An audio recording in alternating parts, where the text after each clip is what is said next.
Christian boys! Welcome back to the Christian Boys. I'm Brenton, that's Jacob, and believe it or not, we actually have a third member of our team now. Everyone, drum roll, brrr, that's Chris. Hello, yeah, third boy. Yeah, we got all the boys here together. But yeah, you've probably been familiar with Chris. We've had Chris and I have been doing podcasts on the channel for almost all of this year so far. Yeah. 6 months. Yeah, and so like this shouldn't be that much of a surprising introduction, but we actually have you in person. Yeah, I made it. Yeah. It took 6 months. All the way from Texas. Finally in the promised land. Yeah. Well, welcome. Good to have you, buddy. Thank you. Appreciate you having me. Absolutely. Yeah. So we talked a little bit, the three of us, about me jumping in with you guys, and now we're doing it. Yeah. It's a nice change instead of having just this guy's voice all the time. I know. Nobody just wants to hear from me. But no, I think it'd be great to do this and join Chris on the team. And of course, like, we want to see, I know me and Brenton did this way back at the beginning, kind of who we are, where we come from, and all that sort of thing. Just a good testimony to get you guys acquainted with Chris. So, we just want to kind of hand it off to you and let you explain who you are. Yeah, absolutely. I appreciate that. So, I've told my testimony in a lot of different settings and things like that, so I think I've got it pretty well kind of thought out. But if there's anything that I bring up that you guys just have questions about diving deeper in on, like let's do that. But so originally I'm from Chicago.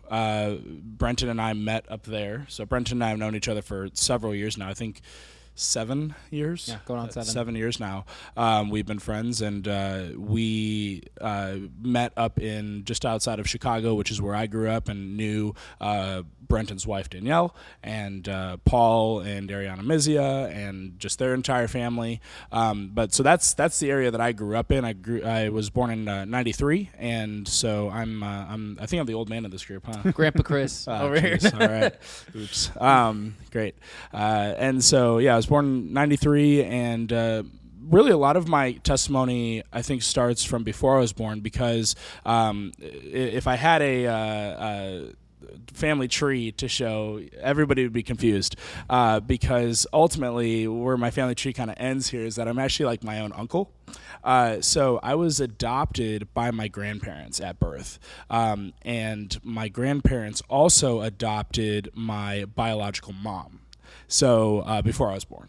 So it definitely kind of weaves this weird family tree, but basically my biological mom and her sister had been adopted by this family, the Allens, and then she got pregnant with my brother, my biological mom, and then she got pregnant with me, and she had kept my brother and was not able to raise me, and so I got put up for adoption, and I was supposed to go to another family.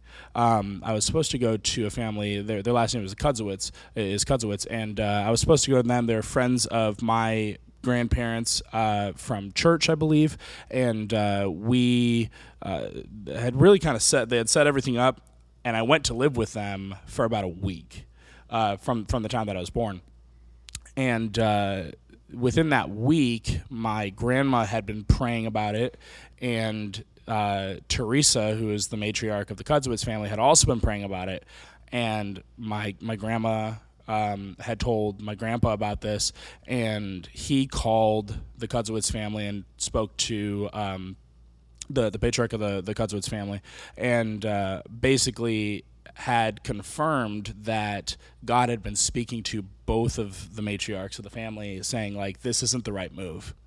And so they felt that it just wasn't in God's will for me to stay with that family. So I went back with the Allens, and it was at that point that my grandparents decided to adopt me. So I grew up as an Allen. I grew up really seeing my biological mom as my sister. I grew up with a lot of siblings. I have 11 siblings. So I have 7 brothers and 4 sisters, and only 2 of them are younger than I am. Wow. So I got beat up a lot. It made me very resilient to have that many siblings. But they adopted a lot of people, the Allens did. And so only one of my siblings was a biological child of the Allens. They fostered a lot. and they did fostering for special needs. So I had 3 brothers who were special needs, and then they fostered out of the foster care system troubled kids, including my biological mom and her sister, and then my brother and his sister all came to be part of this family.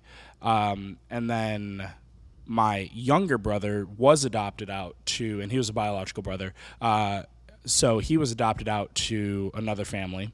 And then my little sister came along like 7-8 years later, and she stayed with my biological mom. So I've got siblings in a lot of different places. I've never met my biological dad. I have some information about like who he is and things like that, but not really a whole lot to go on if I were to ever pursue that. And so it's also very possible that and likely that I have a lot of other siblings elsewhere, or at least some other siblings elsewhere. By blood. So by blood, yeah. So by blood relation, I have 4 siblings. I've got my older brother, and then I've got a younger brother and a younger sister.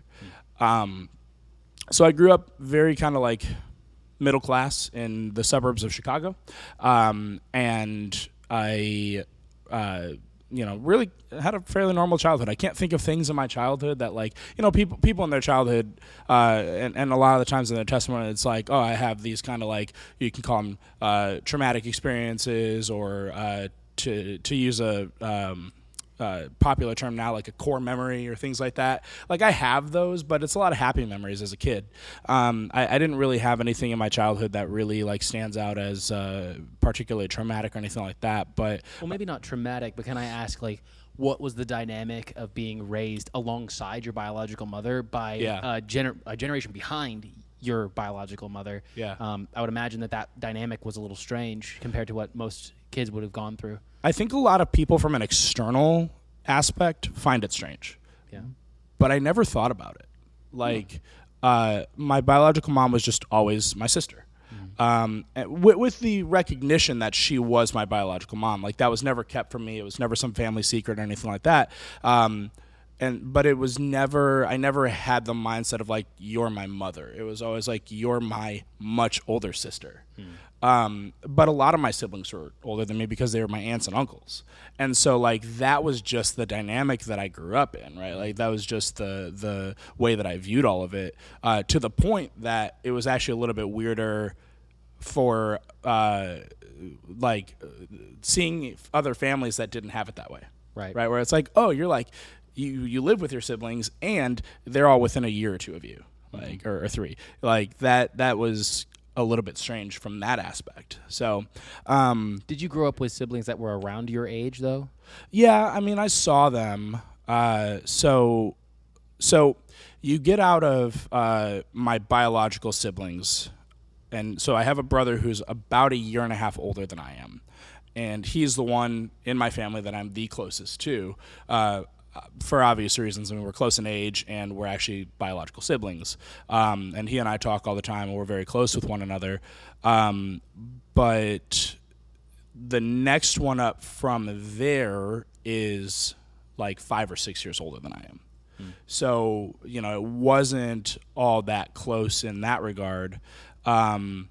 And then, you go down and you have my younger brother who's about 1 year younger than I am, just under 1 year younger than I am. And then you have my little sister who is like 7 or 8 years younger than I am. So the big area that really I spent a lot of time with was my cousins. So we had my older brother, my brother Jared, who's that 1.5 years older than I am. And then like we had a bunch of cousins that were close to us in age. And we just spent a lot of time with them.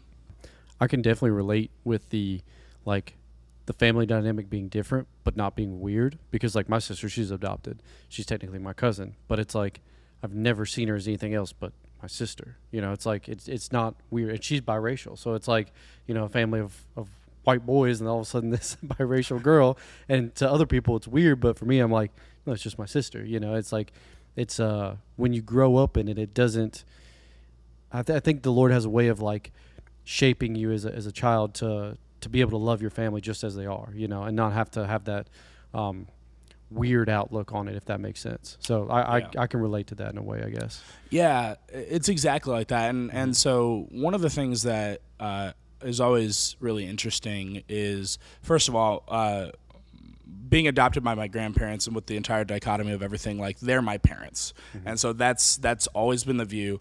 And I make jokes about it all the time because they are like milk white.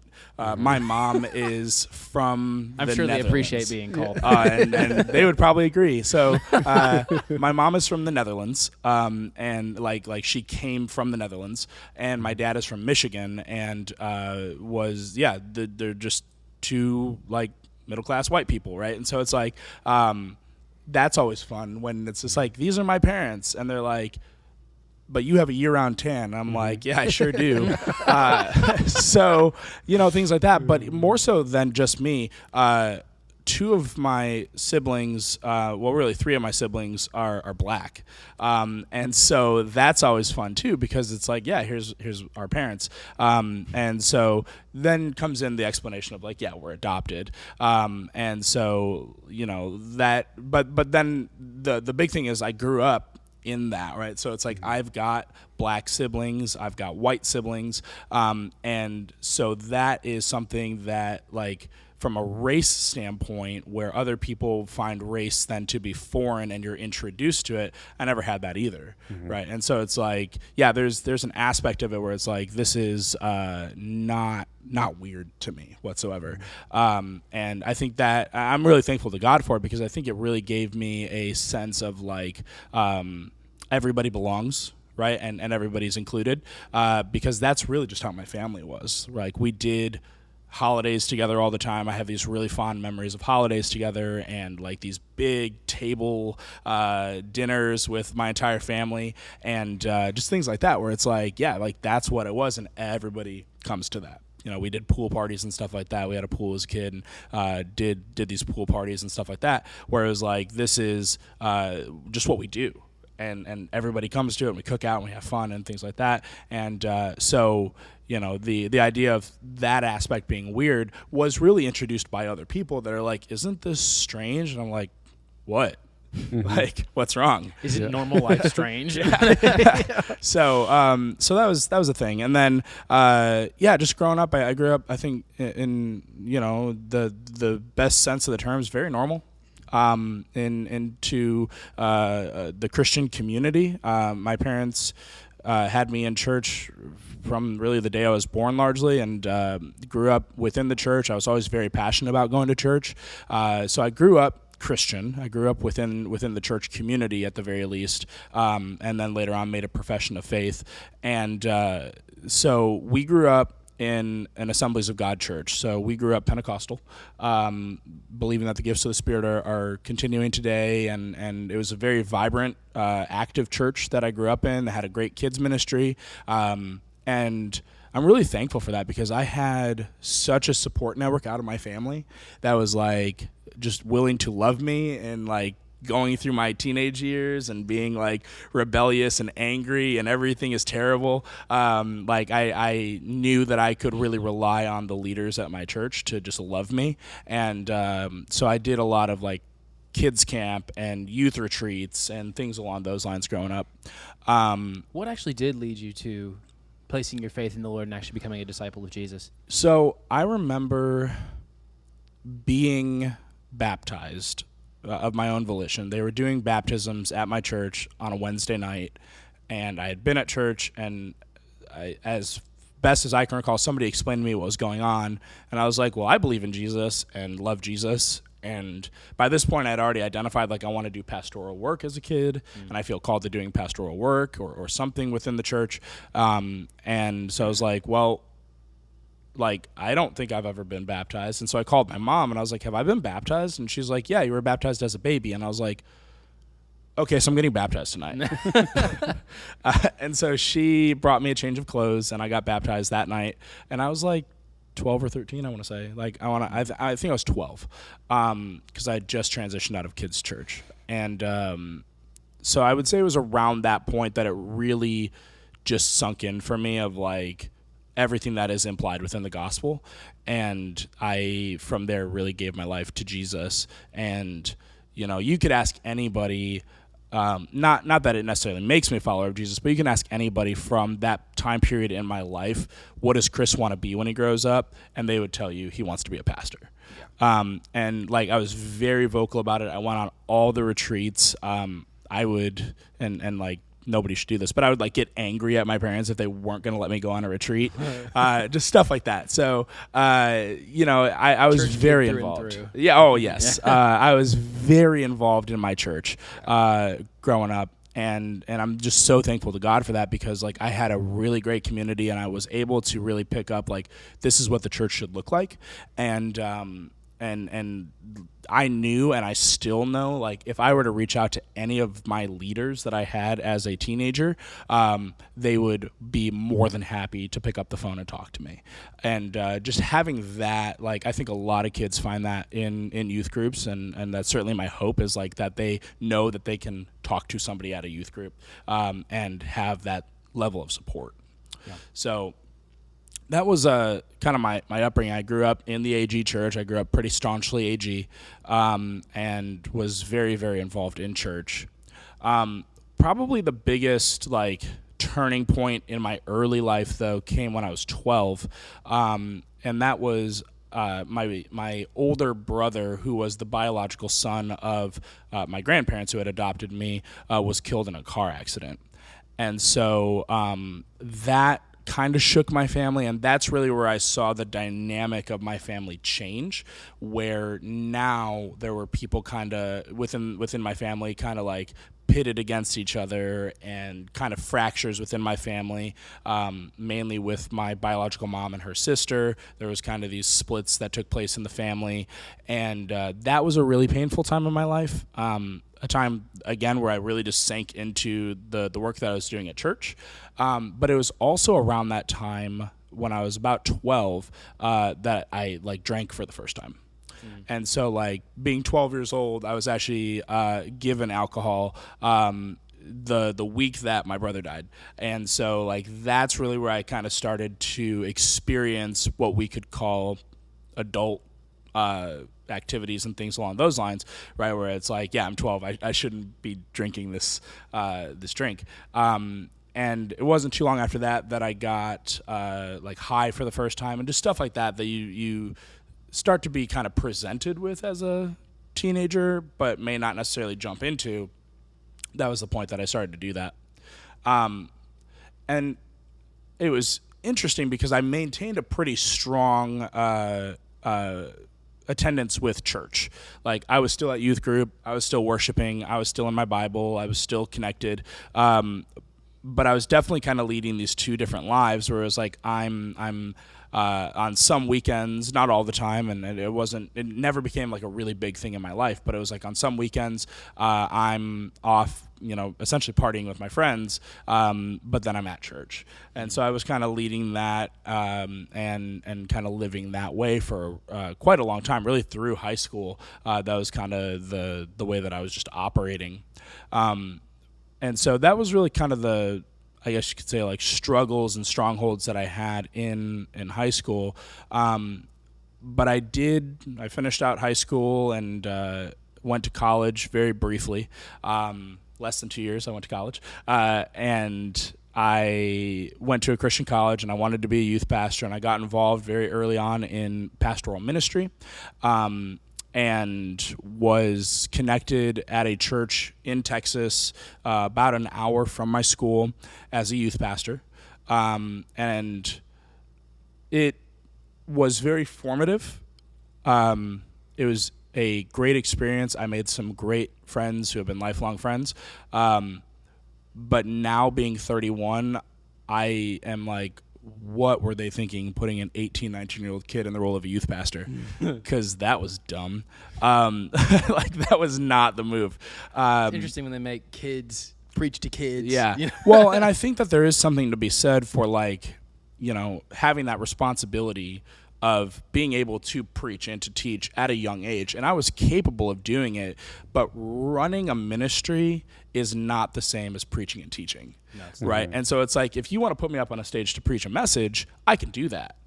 Right? But like the organization of a ministry where you're the one calling the shots and you've been given a lot of free reign to do so, was probably fairly short-sighted. And like I didn't burn the ministry down, but like I definitely got into some heated exchanges with some of the leaders and things like that. And that's coming from the perspective of like, I'm 18 years old and I'm arguing with these like 34-year-olds. Yeah. It's just like, yeah, there's a discrepancy here. There's a maturity difference here. There's a lot going on here that would otherwise be avoided. So I did that for about a year and a half, 2 years as a youth pastor there while going to school. And it was really around that point that I was just like, I don't want to do this. Like, I don't want to be a youth pastor at this church anymore. And so I told the lead pastor, like, hey, I'm thinking about moving out of the role, leaving the church. Things had started to get kind of heated between me and him. And for context, he was my children's pastor. Like, he is the one who pastored me as a kid. And so, like, we have this long-standing relationship that we had fostered with one another, which is how I ended up at that church anyway and placed in that position anyway. And things were just getting really heated. Like, we were just kind of falling apart. And he came to my house one night. After I told him this, he came to my house one night and showed up unannounced and basically had this conversation with two other leaders in the church at this showing up at my house, and basically said, like, yeah, you need to resign essentially immediately. And he's like, on Sunday, we're going to announce that you're resigning, and then the following week is going to be your last week. And that, I accepted it. It was fine. That created a lot of hurt, though. And so I dropped out of church. I started attending another church for a little while. That church got a little bit weird for me and my brother. We didn't like it after a little while because it was getting a little domineering in our lives, and not in a good, involved, like, hey, we want you to be a part of what we're doing way. It was like, why weren't you at church on Sunday? And, like, you need to be at church every week. And, like, we agree that that is the case, but it was a very kind of domineering, leering way. And so I was like, yeah, we're not going to do this. And from there, like, we just dropped out of church altogether. And so that's really, that was like my early 20s, and that's really where things kind of took a spin, where like I was going on a lot of dates, I was drinking a lot, and just stuff like that, all while just kind of like maintaining a job in Texas. And it was at that point that I was like, okay, I need to just get out of Texas because, like, I'm not having fun, and, like, I'm far away from home, and I miss my friends, and I miss my family. And it was just me and my brother living together, and he had found a girlfriend, so he was never home. And I was like, yep, I'm essentially alone here, and I don't like this. And Texas is, like, at that stage of my life, being in my early 20s, I was like, Texas is boring. Like, it just felt so slow. You mean it isn't still boring? I don't find it as boring. But, you know, you're from that fast-paced Chicago, right, where everybody's on the move and everybody's doing everything, and then you get to Texas and everybody's taking their time, and you're just like, I want to bash my head against the wall right now. Please go. And so, you know, just things like that where it was like, yeah, I got to go. So in 2015, I moved back to Illinois. And really, it was at that point that I had a great connection then with somebody who I had met a couple years earlier, and that was Ariana. And Ariana and I have had a very close relationship for a long time. I regard her as my little sister. And we met in 2013. We had stayed in contact with each other and talked all the time. And so I moved back, and that was the opportunity then where it was like, okay, now I get to plug in with Ariana's family and have this group, and we're going to talk about, like, the Bible, and we're going to have these Bible studies and things like that. And that's when I met Danielle and just a lot of other people. And, like, that became my friend group, and that was really great. That was very edifying to me. And so, yeah, we really kind of fostered that for a while. And it's weird in my mind because it's like, the amount of time that we had in that window where we were just so constantly together, and you kind of came in a little bit toward the tail end of really what it had been. Mm-hmm. But we spent so much time together that in my mind, it's weird that it was only a few years. Like, I have it in my mind that I've known like their family for like 10, 15 years, and I've known them, the Mizia family, I've known for like 9 years right now. And that's just wild in my mind. It's just like we spent that much time together. We were always hanging out together. And so we were constantly talking about the things of God, and we had these Bible studies and things like that. And so I hadn't really started going back to church. I went from time to time with my mom. We had a church up there that we really liked, but I'm not a morning person, and I hate waking up in the morning on Sunday, and like when it's my day off. So that was really tough for me. I think anyone who watches our Colossians study knows They you're not a know. morning They person. know. I am not a morning person whatsoever, and so it's it's not ideal. So so I wasn't really going to church, but I had this really great Bible study that I was connected with, and then eventually I started plugging in with the church that they were going to for a while.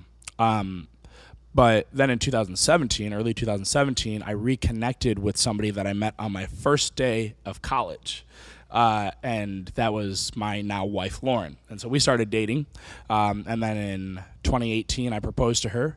And late 2018, I moved back to Texas and got plugged in there and got a new job. And she and I got married in 2019.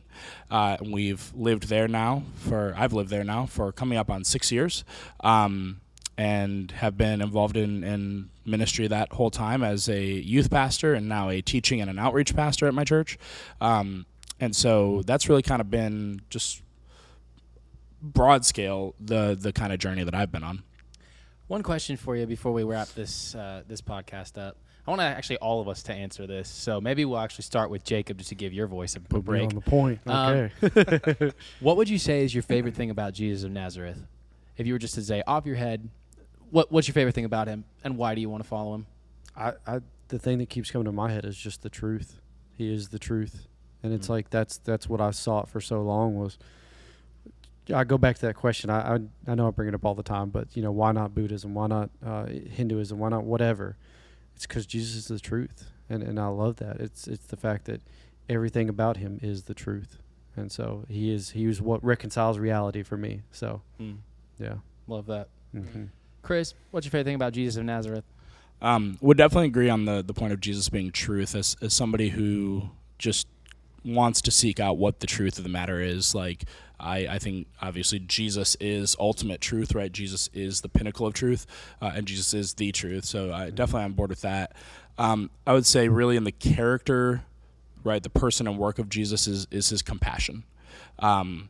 Because as somebody who has desperately needed compassion in my life, like the fact that Jesus is the one who gives that abundantly has just been so overwhelming. And you see that, I think, manifested in the truth of Jesus, as well as his mercy, his grace, his love.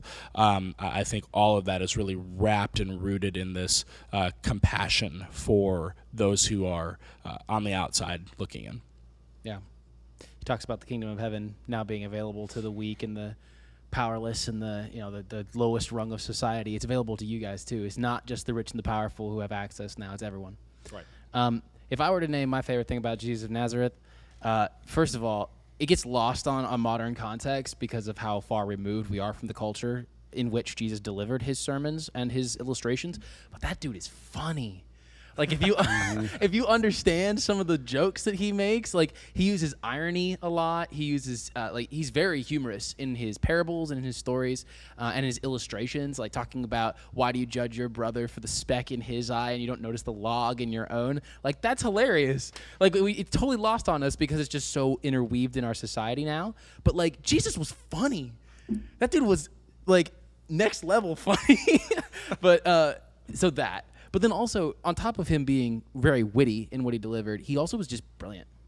When I think of Jesus, I mean, of course, it helps that he was God.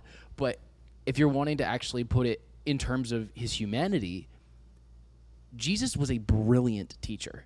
He was able to get at the heart of an issue with a story in a way that very few speakers before or after have been able to. And I very much admire the man, Jesus of Nazareth, for that. Now, the God, Jesus of Nazareth, I agree totally. He is the truth. He is the compassion. He is the best example of compassion that we have, wrapped in flesh. But man, if I were to just name one of the best reasons why I want to follow him is because, like, I don't know of any other person in human history who's had the level of influence or the level of persuasiveness that Jesus of Nazareth has.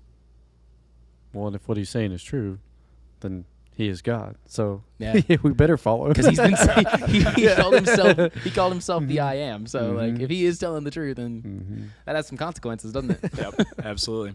You know. Well, it's nice to meet you, Chris. Yeah, nice to meet you too. Yeah, that's great. Jacob and Chris met today. Yeah, this is our first time in the same room with one another. So I know. So- Actually, in person. I've been on your channel for 6 months doing stuff.